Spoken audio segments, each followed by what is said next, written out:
Hello, Aries. How are you? Today is December 16th. We're heading into the last 15 days of 2023. Sun moves into Capricorn this week. Other than that, not too many big news transits. There's a Venus opposed Uranus this week as well on the 21st, so you want to keep an eye out for that.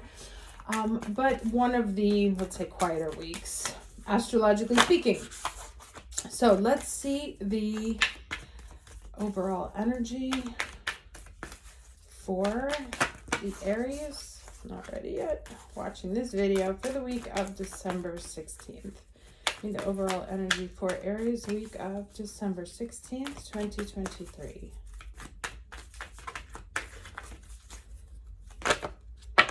Oh my God, that's so funny. This was the one that wanted to come out before, but I didn't take it. All right, so we have forgiveness here. And then behind this forgiveness card, we have the solitude card. So there's clearly a week of reflection, drawing the energy inwards. Let's just read this forgiveness card real quick. Okay, it says, it's human to want to hold on to the past, our memories, experiences, and relationships. However, there can be times when we are carrying so much of the past that we can't fully see the present. The past doesn't need to equal the future. Just because you had a pattern or recurring challenge in the past doesn't mean that it needs to recur in the future. The key is to be willing and ready to simply and cleanly let go of the hold that the past has on you. The past is gone, and it's okay to let it go. The way to do this is to fully immerse yourself in the here and now. Be super aware of the sights, sounds, smells, textures, and energy of your present. When you do this, the past simply vanishes and the glory of the present emerges. Let's read the solitude card. It's giving me hermit energy here, Okay, so it says spend some time alone. In your life, that means taking your own counsel rather than relying on the opinions and dictates of others. Break away from the crowd, be on your own. This card speaks of self-resourcefulness, self-reliance, and tenacious individuality. If you're working on a project, trust your instincts and follow your own lead. Your creativity is at its peak, so let it flow. If you are in a relationship that is disempowering, the card suggests that it's time to step away. Take time to reassess your life. In solitude, you will thrive. This card also suggests a safe haven, a sacred womb for incubation and self-transformation. So, like I said, there's a lot of hermit energy here. Talking about becoming your own guru, which has come up in the a lot in the past few readings. Not assuming that just because the past went one way that the future is going to be that way by definition. So allowing yourself to remain open, starting with a blank slate, but most importantly listening to yourself and not listening to what others want from you, what others think you should be doing, but really trusting, tuning so into the here and now that you're able to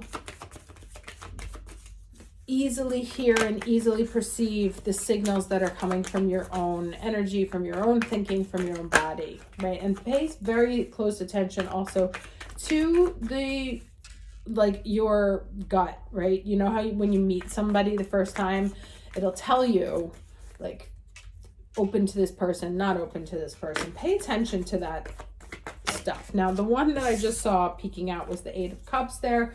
So there's definitely some letting go, lots of processing the past and releasing of the past happening right now. Now, this can be because obviously Mercury is going through its retrograde in Capricorn. It moves back into Sagittarius next Saturday, but tracing some past steps there. Okay, all right, what is going on, Aries? 9 of Swords here. So it's a challenge really in your own head. I think that, you know, especially since we got these two cards here, that it talks about like embracing the aloneness, but without letting the aloneness break you, you know? Let's get the lesson energy.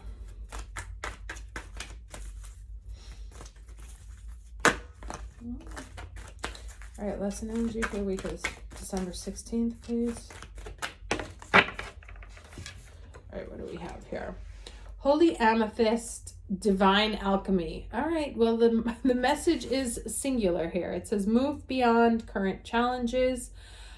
Focus on what you desire. So again, this is telling you, you know, to pull focus on the present, to not worry about the future, which is anxiety. So depression is sort of scientifically categorized as an inability to detach from the past, and anxiety is categorized as an inability to detach from the future, right? And so when we are in the present, because what has happened in the past doesn't matter, and we are not making predictions about how things are going to go in the future, we are clean slates.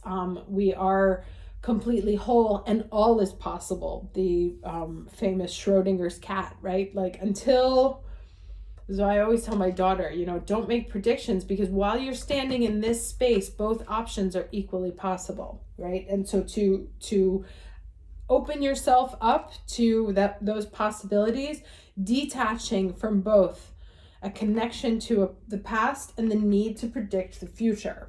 All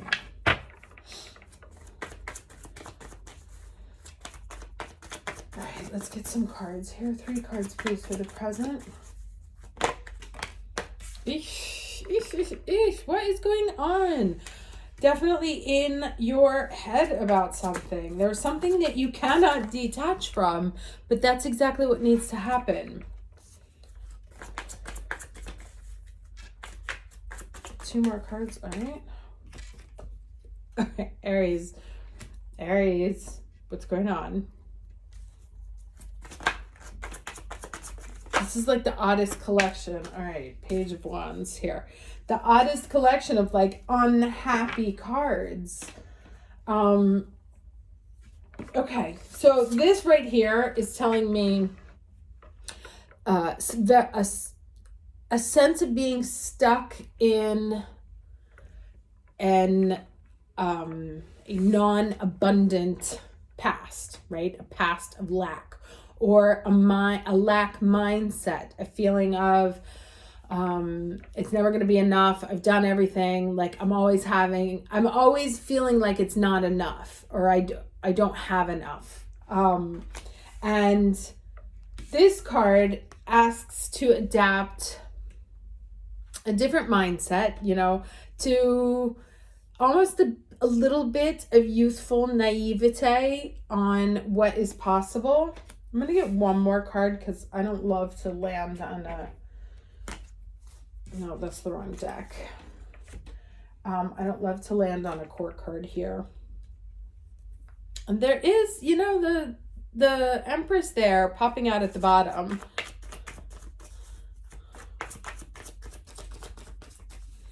So there is possibility. You're just not seeing it, right? Unless you go back and look for it. Because I had to pick up my deck again to get a glimpse of what was possible. Because otherwise it's like the cards that are currently on the table, or the way we're looking at the situation right now is a little bit heavy. All right, one more card to end this reading here past the... Okay. All right, good. So, oh, nice. And they're both 8s. Okay, so we have the Strength card and the 8 of Wands, right? So what this says is, right, this is where the direction is, to like, there's a clear shift in energy of all these cards, right? Getting to this space, looking at things in sort of with youthful optimism or youthful possibility, right? Holding on, just like don't give up. And there's a difference between don't give up and stay stuck, right? So to maintain sort of like it's like, well, you never know kind of opinion, as opposed to, oh my God, this is so miserable. This is never going to happen. Nothing ever works out for me. My life is so hard. Why does God hate me? Blah, blah, blah, blah. And get into a place of like, okay, fine. Things have been hard. What's that song? So is it called Hold On? Like if you hold, I'm not going to sing it. That would be too much for me to ask of you. Was it Wilson Phillips? I think it was Wilson Phillips. It was like the kids of the mamas and the papas. And the line was, if you hold on one more day, things are going to change. That was the lyric that popped up when all these cards fell out, right? And so we have these 2 8s here. It's like holding on because communication is going to come in, right? You will soon see signs of movement. But then you're going to have to move out of a certain mindset. And you don't have to be delusional, right? You don't have to like put yourself into a place of like, oh, everything is fine. But putting yourself into a place where, like I said, you detach from the past without negatively predicting the future. It's an idea of, I don't know what's going to happen. I'm going to trust and hope that the universe is going to take care of me and take the steps today that I need in the direction of my wishes and my hopes and my dreams. But I am going to detach from a lack mentality where I continue to say or continue to act like it isn't possible. All right, let's get some advice from Mercury, who's retrograde right now. This is my Mercury deck.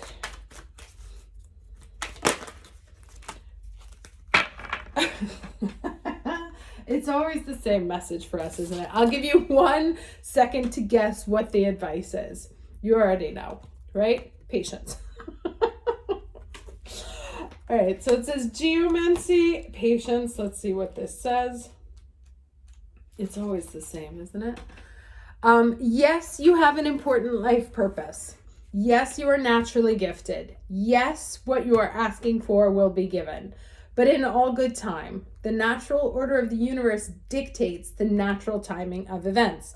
You are so very keen to have everything now, you may find it difficult to understand why it is that all you wish for has yet to happen.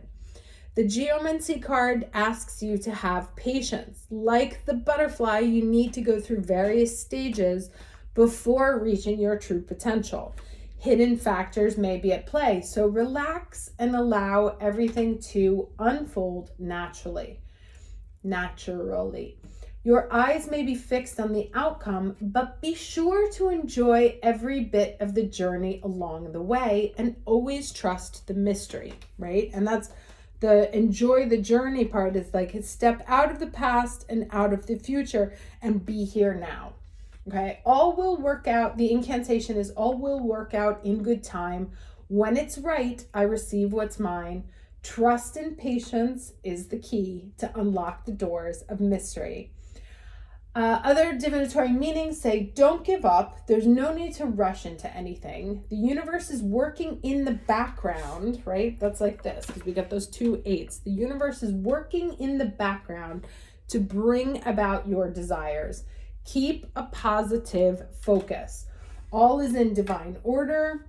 Maintain trust as you step through the unknown into your destiny. Okay, and it's interesting because it says, like, you see it's kind of like in the desert here, and it says geomancy revealed meaning foresight by earth from ancient Greece. Geomancy is a translation of the Arabic term for the science of sand. The art is thought to have traveled from the Middle East with Arab merchants who brought esoteric knowledge from East Asia via the Silk Road. It was widely used in Africa and Europe until the 17th century. So like learning to read the sand, right? The sands of time, but also learning to I see the patterns there, how things go. But paying attention, pulling your attention to the here and now and what's in front of you, right? As opposed to what was behind you or what is like really in front of you. Like what is immediately in front of you is where your attention is required. Because as it says, the universe is working behind the scenes to bring you what you desire. So it's just a question of when, not if, and bringing you into a space that you are ready for that next step. Now, like I said, remember, I talk about this all the time, like, especially what personal year you're in. If you're in a 9 year, expecting big changes to happen is just, the timing is not right, right? Like if your progressed moon is about to shift houses, then that's going to be a big shift in your energy and focus. And while you've been preparing for it and energetically you can feel it, hasn't happened yet. As I posted on the community board, the North Node is in Aries. This means next level movement for us. And so we can all feel like something is happening, but we can't put our finger on it because it hasn't happened yet. But we know it, and we know we're impatient for it. But since this is a big change, this is an 18-year change,